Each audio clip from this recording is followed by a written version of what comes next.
मार्क्सवादी कम्युनिस्ट पक्षाकडून आज पालघरमध्ये लॉंग मार्चचं आयोजन करण्यात आलेलं आहे। चारोटी ते पालघर या 60 किलोमीटर दरम्यान हा लॉंग मार्च जो आहे तो काढण्यात येणार आहे।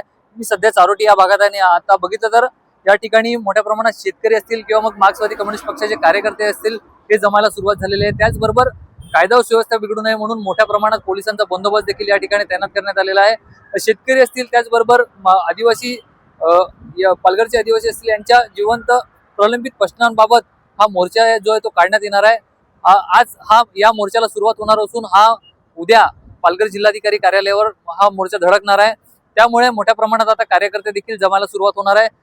एकंदरीत बघितलं तर हा मोर्चा मुंबई अहमदाबाद महामार्गावरून निघणार आहे। त्यामुळे मोठ्या प्रमाणात वाहतुकीचे बदल देखील करण्यात आलेले आहेत।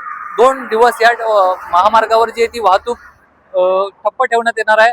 त्याचबरोबर जी अवजड वाहनं आहेत ती काही अंतरावर थांबवण्यात आलेली आहेत, तर दुसरी जी 4 चाकी व्हेकल आहेत त्यांच्यासाठी पर्याय मार्गाचा वापर करण्याचं आवाहन जे आहे ते आता प्रशासनाकडून करण्यात आलेलं आहे। एकंदरीत बघितलं तर हे 2 दिवस आता महामार्गाची कोंडी सोडवण्यात प्रशासनाची मोठी डोकेदुखी ठरणार आहे।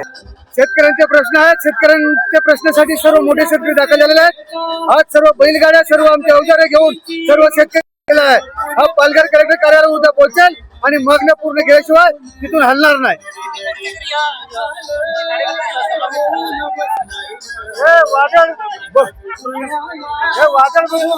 काय समजू 50-60 वरती सर्व शेतकरी सामील झालेला आहे। आम्हाला खूप बरं वाटलं, आमचं मन भरून आलेलं आहे की आमचा शेतकरी रस्त्यावर उतरलेला आहे।